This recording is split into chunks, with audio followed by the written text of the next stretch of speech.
Hello बच्चों, स्वागत है आप सभी का अपने YouTube channel Madhubani study centre पे। तो जैसा कि आप सभी जानते हैं MTS का बैच चला है और आज का जो क्लास है वो क्लास नंबर 5 और टॉपिक जो है वो है नाउन। ठीक है, अब नाउन की क्लास में आप लोगों ने पिछली क्लास में क्या क्या पढ़ा था? तो पिछली क्लास में नाउन के बारे में आप लोगों को बताया गया था नाउन क्या होते हैं, फिर आप लोगों को प्रॉपर नाउन के बारे में बताया गया था, प्रॉपर नाउन के बारे में क्या क्या बताया गया था। तो वो बातें जल्दी से रिवाइज कर लेते हैं कि प्रॉपर नाउन में अगर सिंगुलर सब्जेक्ट हो, ठीक है, सिंगुलर सब्जेक्ट के साथ हमेशा क्या आएगा? तो सिंगुलर वर्ब आएगा।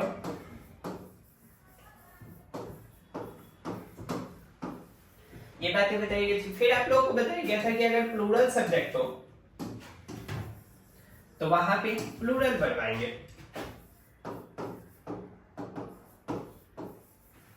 फिर बताया गया था कि अगर कोई भी नाउन में अगर ऐसी एस जोड़ दिया जाए तो वो प्लूरल हो जाते हैं। फिर आप लोगों को बताया गया था कि अगर कोई वर्ब है, वर्ब में अगर एस जोड़ दिया जाए तो वो सिंगुलर हो जाते हैं। यही बताया गया था।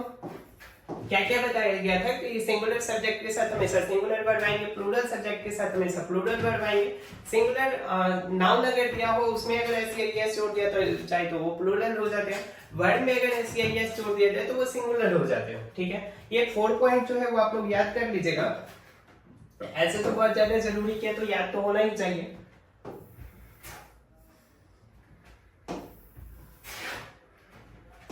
ठीक है, ये 4 पॉइंट आप लोग नोट कर लीजिएगा और याद कर लीजिएगा। नेक्स्ट देखिए, नेक्स्ट आप लोग ध्यान दीजिए। आज जो है, आज का जो क्लास है वो प्रॉपर नाउन के बारे में है। सॉरी, प्रॉपर नाउन के बारे में तो क्लास कल ही हो चुका था। आज हम लोग करेंगे कॉमन नाउन। ठीक है, अब कॉमन नाउन सबसे पहले होता क्या है? तो सर, पर्सन,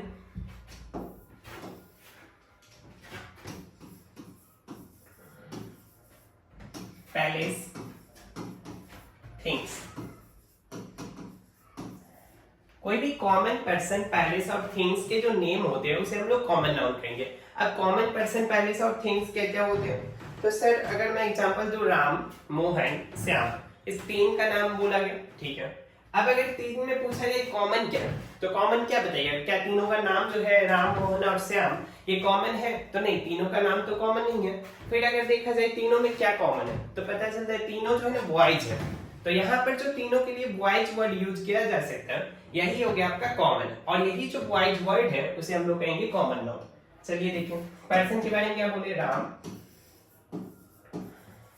मोहन, श्याम। ठीक है, इस तीनों में कॉमन क्या है? तो तीनों को एक नाम से तो राम नहीं कह सकते, तीनों को मोहन भी नहीं कह सकते, बट तीनों को हम लोग बॉयज कह सकते हैं। ठीक है, तो ये जो वर्ड है बॉयज, यही हो गया कॉमन नाउन। ठीक है, इतनी सी बातें क्लियर हो गई। अब कॉमन नाउन के बारे में ये तो हो गई कि बॉयज जो तीनों में कॉमन है उसे कॉमन का नाउन कहेंगे। अब अगर पैलेस के बारे में देखा जाए तो सबसे पहले पैलेस में ही देख लेते हैं। मधुबनी को,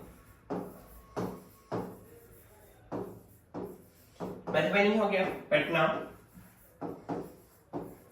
दरभंगा।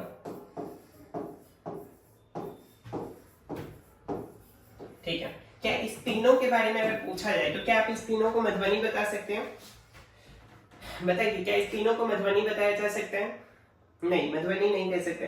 क्या इस तीनों को हम लोग पटना बोल सकते हैं? तो तीनों को पटना भी नहीं बोल सकते। क्या तीनों को हम लोग पटना के अलावा दरभंगा बोल सकते हैं? तो पता चलेगा नहीं सर, तीनों को दरभंगा भी नहीं बोल सकते। तो क्या तीनों के लिए कोई कॉमन वर्ड है? तो हाँ सर, ये तीनों के लिए अगर देखा जाए तो एक सिटी वर्ड है जो हम तीनों को बोल सकते हैं। इसे भी हम सिटी बोल सकते हैं, पटना को भी सिटी बोल सकते हैं और दरभंगा को भी सिटी बोल सकते हैं। तो सिटी जो हो गया कॉमन नाउन हो गया। ठीक है, तो जब भी आप लोगों को अगर कॉमन नाउन पता करना हो या फाइंड करना हो तो देखिए क्या वो कॉमन है। कुछ अगर एग्जाम्पल दे दिया जाए उसमें देखिए क्या कॉमन है। जैसे अगर मुझे पता करना हो कि एक वर्ड है मेरे पास बुक, क्या ये बुक जो है कॉमन नाउन है? पता करना है तो क्या करें? तो हम लोग नॉर्मल सा मन में ही सोच सकते हैं कि 2-4 एग्जांपल ले लें। कोई करंट अफेयर हो गया, जीके हो गया, हिस्ट्री हो गया, साइंस हो गया। अब अगर सोचे कि इस तीनों चारों के लिए क्या हम बुक वर्ड यूज कर सकते हैं? तो हाँ, तीनों चारों के लिए बुक वर्ड यूज कर सकते हैं। मतलब बुक जो हो गया वो कॉमन नाउन हो गया। ठीक है, इतनी बातें क्लियर। अब देखिए प्रॉपर नाउन जो होते हैं ना, प्रॉपर नाउन, तो प्रॉपर नाउन में अगर एस या ईएस जोड़ दिया जाए तो ये बन जाते हैं आपका कॉमन नाउन। ठीक है, प्रॉपर नाउन में जब भी एस या ईएस जोड़ दिया जाए वो बन जाएंगे आपका कॉमन नाउन। कैसे बनेंगे तो देखिए, अगर मैं राहुल में एस या ईएस जोड़ दे, क्या जुड़ेगा, ये तो अकॉर्डिंग टू रूल है। तो राहुल में अगर एस या ईएस जोड़ते हैं तो राहुल हो जाएगा। क्या ये कॉमन नाउन है? तो हाँ, जब प्रॉपर नाउन में एस या ईएस जोड़ दिए तो ये बन गया कॉमन नाउन। अब ये कॉमन नाउन यूज कैसे होगा? तो देखिए, अगर मैं बोलूं कि एक ना स्कूल है जहां पे अराउंड 100 बच्चे पढ़ते हैं, उसमें से 5 या 6 अराउंड ऐसे बच्चे हैं जिनका नाम राहुल है, तो क्या वहां पर जो राहुल है उसके लिए हम क्या यूज करेंगे? तो राहुल के लिए बोल सकते हैं कि हाँ देयर आर मैनी राहुल्स या देयर आर 5 राहुल्स, ऐसे बोल सकते हैं। तो यहां पर हम ऐसे लिखेंगे, देयर आर मैनी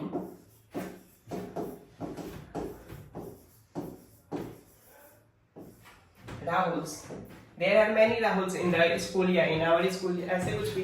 तो देयर आर मैनी राहुल्स, तो यहाँ पर जो राहुल्स है, क्या ये राहुल एक प्रॉपर नाउन है या कॉमन नाउन है? तो पता चला सर यहाँ पे ये जो है ना कॉमन नाउन हो गया।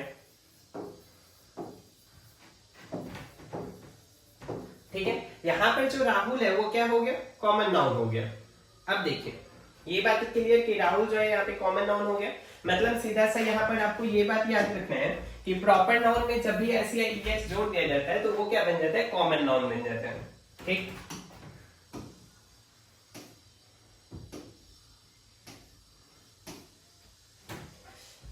नेक्स्ट देखिए, इतनी बातें क्लियर हुई। उसके बाद है कॉमन नाउन के पहले अगर हम लोग आर्टिकल द लगा दें, एक second, common noun, common noun होते हैं सभी जानते हैं। कॉमन नाउन के पहले अगर हम लोग आर्टिकल द लगा दें तो क्या होगा? अब अगर हम आर्टिकल द लगा दें कॉमन नाउन के पहले, तो यहां पर जो होगा ना, ये पूरी होल स्पेसिस को दिखाएगा। किसे दिखाएगा? होल स्पेसिस को दिखाएगा।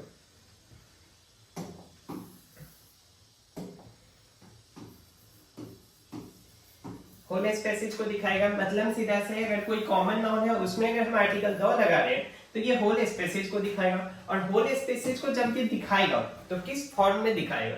तो ये जो है हमेशा वहां पे सिंगुलर फॉर्म में होगा। ठीक है, अगर ये सिंगुलर फॉर्म है तो इसके बाद जो वर्ब आएगा वो कौन सा वर्ब होगा? इसके बाद जो वर्ब आएगा वो कौन सा वर्ब होगा? तो वो भी जो होगा सिंगुलर ही वर्ब होगा। क्यों? क्योंकि रूल है कि सिंगुलर सब्जेक्ट अगर हो तो सिंगुलर वर्ब ही आएंगे। ठीक है, अब चलिए कुछ एग्जांपल से देख लेते हैं। अगर आपको एग्जांपल दिया जाए काउ, तो काउ का मतलब क्या होता है? तो काउ का मतलब सर गाय है, ये कॉमन नाउन है या प्रॉपर नाउन है? तो ये जो है आपका कॉमन नाउन है। ठीक, अब अगर द काउ किया जाए तो द काउ क्या हो जाता है? द काउ जो होगा आपको पूरे काउ के जितने भी स्पेसीज है उन्हें दिखाएंगे। ठीक है, कोई भी काउ हो सकते हैं, किसी भी स्पेसीज के काउ हो सकते हैं। तो यहाँ पर जो द काउ है पूरे होल स्पेसीज को दिखा रहे हैं। और द काउ के लिए क्या यूज होगा? द काउ,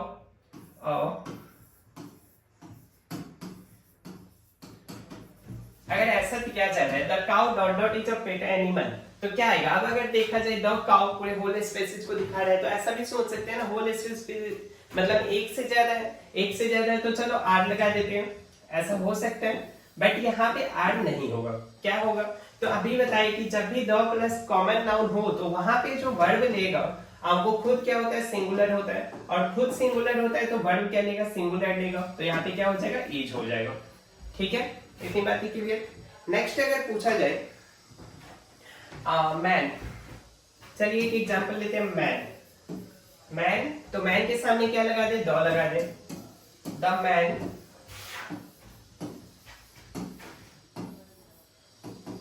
ठीक, क्या कर दिए? The man is a mortar. चलिए इसे एक सेकेंड, पहले मैन वाले जो प्रॉब्लम है ना उसे सॉल्व करने से पहले आप लोग मैन का जो कंसेप्ट है उसे देख लीजिए। सबसे पहले बता दें मैन,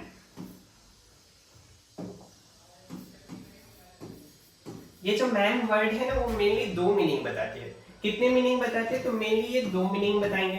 कौन कौन से? तो फर्स्ट मैन का मतलब होता है एक मेल।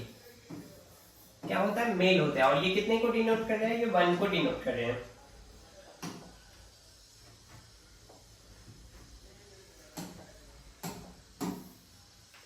यहाँ पर जो मैन है, मैन का मतलब मेल होते हैं और मेल जो होते हैं वो 1 को डिनोट करते हैं। दूसरा मैन का मतलब क्या होता है? तो दूसरी और अगर देखा जाए तो मैन का मतलब होता है मैनकाइंड। ठीक। अब मैन का मतलब जब मेल होता है और ये 1 को डिनोट करते हैं तो क्या इसका 1 से प्लस भी बनाना है ना, तो इसका जो प्लूरल हो जाएगा, ये तो 1 को डिनोट कर रहे हैं तो ये हो गया सिंगुलर, और जब ये सिंगुलर है तो इसका प्लूरल क्या बन जाएगा? तो प्लूरल बन जाएगा मेन। ठीक है। अब मेन क्या हो गया? मेन हो गया प्लूरल। अब क्या मेल जो है, क्या मेल के सामने आर्टिकल लगेगा? सोचिए। तो मेल के सामने जो है ना, हमेशा आर्टिकल जो होता है वो द लगेगा। ठीक। मेन के सामने प्लूरल है तो आर्टिकल लगाना नहीं है। उनके बाद मेन काइंड। फर्स्ट मीनिंग हो गया मेल का मतलब सिंगुलर, मैन का मतलब मेल होगा और जो कि सिंगुलर होगा, और इसका जो प्लूरल फॉर्म होगा वो होगा मेन। दूसरा अगर देखा जाए मैन का, तो वो हो जाता है मेन काइंड। मेन काइंड का मतलब क्या होता है? तो मेन काइंड का जो मतलब होता है वो होता है मेल भी और फीमेल भी। ठीक है। मैनकाइंड का मतलब क्या हो गया? मेल भी और फीमेल भी। ठीक। अब जब भी मैन यूज किया जाए एक मेल के सेंस में तो वहां पर आर्टिकल देना है, बट अगर मैन यूज किया जाए मैनकाइंड के सेंस में तो वहां पर आर्टिकल नहीं देना है। अब एग्जांपल से देखें। पिछली वाला एग्जांपल क्या था? The man dot dot mortar, man is mortar, sorry the man dot dot mortar. अब यहाँ पर देखिए मैन का किस सेंस में यूज किया गया है? क्या मैन का सेंस जो है वो मेल के सेंस में यूज किया गया या फिर मैनकाइंड के? तो अगर देखा जाए मैन का मतलब मेल अगर समझते हैं तो मेल समझते हैं तो ठीक है, वहां पर आर्टिकल द लगा दिए। बट क्या मेल ही है जो मोर्टल है? मैन मेल कहने का मतलब क्या यहाँ पे फीमेल जो है, क्या फीमेल मॉर्टल नहीं होते हैं? तो फीमेल भी मॉर्टल होते हैं। तो यहाँ पर जो मैन यूज किया गया, मैन का सेंस क्या है? मैनकाइंड से। अब मैनकाइंड से सेंस है अगर, तो यहाँ पर आर्टिकल द नहीं लगेगा। अब अगर आर्टिकल द नहीं लगेगा तो फिर क्या हो जाएगा? Man dot dot main मॉर्टल। तो मैन डॉट डॉट मॉर्टल में हो जाएगा मैन इज। ठीक है। Man is मॉर्टल। बस एक ही सेंस याद रखना है कि मैन के साथ जो है ना, वो इस सेंस में आर्टिकल द नहीं लगता है। क्यों नहीं लगता है? क्योंकि मैन जो है वो बेसिकली 2 मीनिंग देते हैं, फर्स्ट मेल का और सेकंड देते हैं मैनकाइंड का। मेल का जब देंगे तो वहां पे आर्टिकल द लगेगा और वो सिंगुलर होते हैं, फिर उसका प्लूरल बनाने के लिए आप लोग मेन का यूज करेंगे। मैनकाइंड का जब हो तो मैनकाइंड जो है वो बेसिकली मेल भी दिखाते हैं और फीमेल भी दिखाते हैं। जब मेल को दिखाएंगे, मेल और फीमेल दोनों को दिखाते हैं और इसके सामने आर्टिकल द नहीं लगते हैं। ठीक। चलिए, तो आज की जो क्लास है वो यहीं पर एंड किया जा रहा है। ठीक है। Thank you.